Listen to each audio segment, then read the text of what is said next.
আরববাসীদের কাছে কাবা শরীফ ছিল অত্যন্ত মর্যাদা সম্পন্ন। এমনের খ্রিস্টান শাসক আব্রাহা সানায় এক জাঁকজমকপূর্ণ গির্জা নির্মাণ করে কাবা শরীফের প্রতিদ্বন্দ্বী তীর্থকেন্দ্র হিসেবে প্রতিষ্ঠিত করার চেষ্টা করে। অতঃপর ঘোষণা করে যে এখন থেকে আর কেহ হজ করতে আরবের জীর্ণ কাবাঘরে যেতে পারবে না, বরং এর পরিবর্তে তার নির্মিত গির্জায় হজ করতে হবে। তখন আরবে ইহুদি ও অন্যান্য ধর্মীয় সম্প্রদায় ছিল।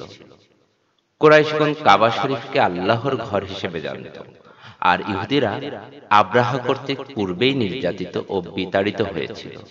তাই আদি পিতা হযরত আদম আলাইহিসসালামের প্রতিষ্ঠিত ও হযরত ইব্রাহিম আলাইহিসসালামের পুনর্নির্মিত পৃথিবীর প্রথম ইবাদতখানা কাবাঘর ত্যাগ করে কেহই তার গির্জায় ইবাদত করতে রাজি হল না। তাই বাদশাহর আদেশ উপেক্ষা করে সকলেই দলে দলে কাবা ঘরে হজ করতে যেত। এদিকে ইতোমধ্যে আব্রাহা নির্মিত গাজায় জনৈক কুরাইশ প্রবেশ করে মলমূত্র ত্যাগ করে। মুকাতিল ইবনে সুলাইমান বলেন, কুরাইশদের কিছু যুবক মিলিত হয়ে গির্জায় আগুন লাগিয়ে দেয়। এতে আব্রাহার সন্দেহ ও ক্রোধ জন্মে কাবা কেন্দ্রিক সম্প্রদায়গুলোর উপর, বিশেষ করে কুরাইশদের উপর। তাই সে ভাবল যে কাবা ঘর ধ্বংস করলেই তার উদ্দেশ্য সফল হবে। তাই সে মহাসমারোহে ৬০,০০০ সৈন্যের বিশাল দল নিয়ে মক্কা আক্রমণ করল। দলে হস্তি বাহিনী ছিল, এজন্য এদেরকে আসহাবুল ফিল বলা হয়েছে। মক্কা উপকণ্ঠে আব্রাহা বাহিনী উপনীত হলে কাবা শরীফের তদানীন্তন খাদেম আব্দুল মুতালিবের ২০০ উট আটকে রাখায় সে উটগুলো ছাড়িয়ে নেওয়ার ব্যাপারে উভয়ের মধ্যে সাক্ষাৎ হয়েছিল।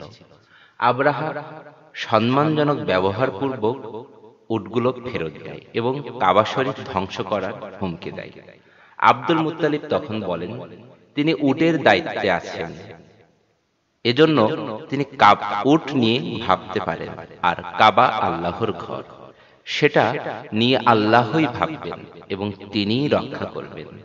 আব্দুল মুতালিবের ফিরে এসে কুরাইশ পরিবারবর্গকে মক্কা থেকে পার্শ্ববর্তী নিরাপদ পাহাড়ে আশ্রয় নিতে পরামর্শ দিলেন। আর তিনি নিজে কাবার ঘরের চত্বরে কিছু সংখ্যক কুরাইশদেরকে নিয়ে আল্লাহর কাছে এ বলে প্রার্থনা করেন যে, হে আল্লাহ, মানুষ যেমন নিজের বাসগৃহ রক্ষা করে, তেমনি তুমিও তোমার ঘর রক্ষা করো।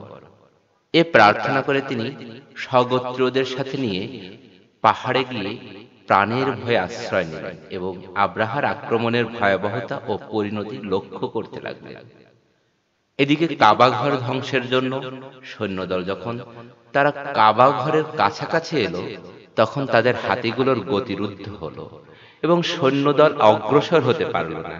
এমত অবস্থায় মহান আল্লাহ কাবা ঘরকে রক্ষা করার জন্য আব্রাহার বিপুল বাহিনীর বিরুদ্ধে ক্ষুদ্রাকৃতি এক ঝাঁক আবাবিল পাখি প্রেরণ করেন। হাতির বিরুদ্ধে পাখি, কি চমৎকার দৃশ্য!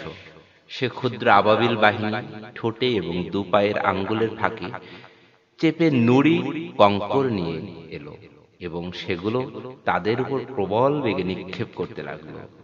ফলে আব্রাহার বিশাল বাহিনী মুহূর্তে ধ্বংস হয়ে গেল, আর আব্রাহার শরীরেও এ আঘাত ক্ষতের চিহ্ন সৃষ্টি করেছিল। মক্কায় এই অদ্ভুত ঘটনাটি হযরত মুহাম্মদ সাল্লাল্লাহু আলাইহি সাল্লামের জন্মের বছর ঘটেছিল। মহান আল্লাহ তাআলা হযরত মুহাম্মদ সাল্লাল্লাহু আলাইহি সাল্লামকে এই ঘটনাটি অবহিত করতে সূরা ফিল নাযিল করেন।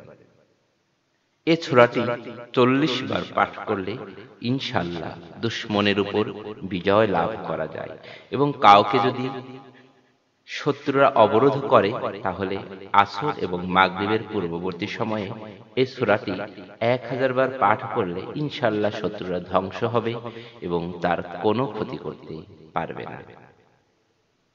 ভিডিওটি ভালো লাগলে চ্যানেলটি সাবস্ক্রাইব করে সাথে থাকবেন।